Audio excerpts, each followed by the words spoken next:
Welcome to the nightmare. Right now, I started working on the dash here. I started stripping everything out. You're probably wondering how we got here. Let me back it up a minute. What is going on, friends, family, and followers? We are back with our 2002 S10, and we found a few things that I really didn't like. It's going to take a lot more work than I thought, but you guys know me. I'm completely fearless, and I will dive into just about anything. So let's see what's actually wrong with this truck. Damn, we got a lot of stuff going on here. This is the setup that we have on the trailer. This was probably one of the sketchiest things I've ever done. This is the cab I got. The floors, everything is clean and happy and mint. I do gotta put one little blowout patch here, and then also the rocker needs an outer patch, but underneath, as far as the backside of the rocker, it's good. This cab is pretty damn mint compared to this cab over here, which might look decent from afar, but it's not. This cab's gone. It's already been repaired. It's not a good sight. This cab's junk, and I really didn't want to swap anything like this because this is a really big job. But I mean, what am I supposed to do here? It needs a windshield and everything. If we're putting money into a truck, we got to do it right.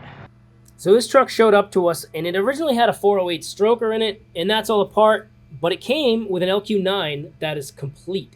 So I started off with putting all the accessories back on the motor. He was running all ICT billet brackets. That allowed him to run the F-body setup and still retain the truck spacing. He said she was pretty clean, and he was right. For a bone stock 6-liter, there's no signs of sludge or anything. As long as this thing has oil pressure, I'm a happy guy. Now, for this next part, I really wouldn't recommend it. I'm more of a one-man band, and I kind of have to figure things out by myself. I don't always have help. This was super sketchy. Don't do this at home. Just watch me do it. Anyways, this engine hoist had enough to lift this cab up. I wasted no time pushing this thing out, and we made a mistake, just like we always do. And what I love about this YouTube channel is that I show all mistakes, unlike most people that are out here, and I think that's why a lot of guys like what I do. What I had going on, I thought that this Turbo 400 torque converter had the same spacing that my 4.8 did, so I swapped on that flywheel, and the spacing of the flywheel was actually correct, but the pattern was different. It was about a 1/16 of an inch off. So I had to pull this motor back out and take a look at what I found. So this pattern was off literally by like 1/8 of an inch. This is the correct pattern, and that's a factory GM flywheel. And I guess it's matched to that RevMax torque converter.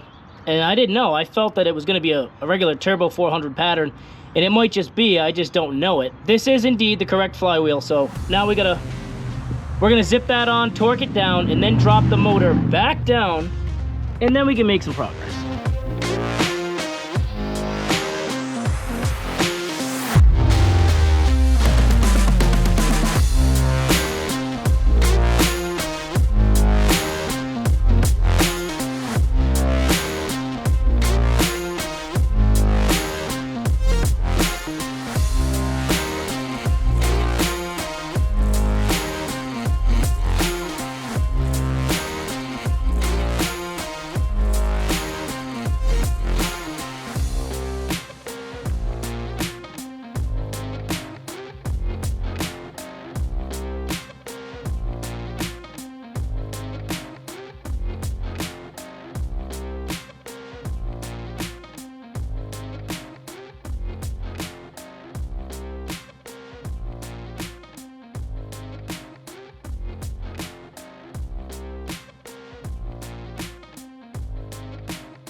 Sometimes working in a tight area for these spark plugs it can be tough. So just take the cab off, and then you can get right at your spark plug wires. It's really not that bad. I can see how this kind of looks like a lot, and don't get me wrong, it is a lot. I really didn't want to do that because we got this truck over here. I have all the parts for this, every single thing to complete this. I still need some stuff for this. In the meantime, while I'm saving up some cash, because I still got to buy a fuel system, I got to get injectors, which this truck actually came with. This truck actually came with a set of 100-pound injectors, so I don't need that for a stock LQ9. Those injectors are gonna go straight in the S10. I gotta buy a fuel pump and some other stuff. I know it kind of seems like we jump around a lot. Well, that's because we do. I got ADHD like crazy, man. And I am fearless when it comes to this type of stuff. I will dive right in. I pulled that cab off myself.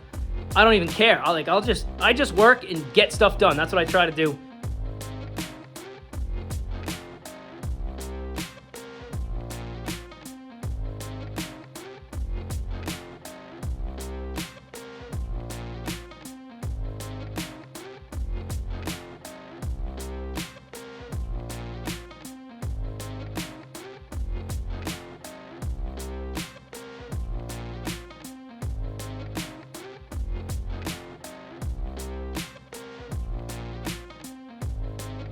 I'm gonna tell you right now, most of the things I do are by myself, but there's a lot of times where I just can't physically do it. So times like this, my buddy Dick and also my buddy Jason, who's not in the video, those two guys, they show up when I need it most, and they really make things happen, and I can't thank them enough. This was super sketchy as well. I didn't want to dent the new cab, so I had to slap the ratchet strap through the windows, and luckily the cab wasn't that heavy, so I didn't run into any issues with that. And the engine hoist was three-wheeling because it's bent. So there was a lot of things going against us, but we were able to drop this cab on safely, and we can move on to the next process.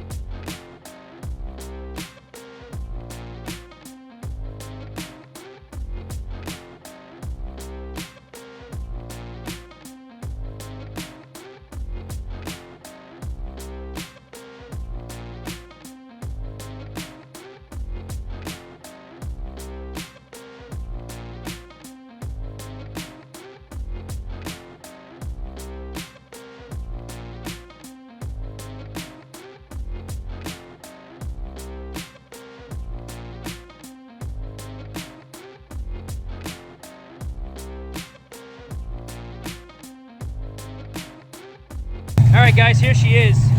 She's officially up, running and driving. Don't mind the tape on the hood, I gotta somehow get that off. I stopped filming part of the way through because we had an unfortunate death in the family and it was very unexpected. My godmother had passed away, so I kind of didn't even really want to look at the camera, so I am sorry about that. But guys, I did it. I pulled it off. It was really tough to do, and I had a lot of hours in on this truck.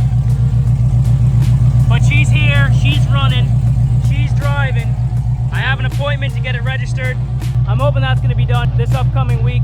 So guys, thank you for watching the channel. I hope you guys like this truck. I hope you guys look forward to the future videos that's going to happen with this truck, because this truck, I'm telling you right now, it's wild. It is absolutely the fastest truck that I own. This thing is going to rip, and we are going to have some fun with this thing. So be sure to smash that subscribe button. Thank you guys for watching, and I will catch you on the next one.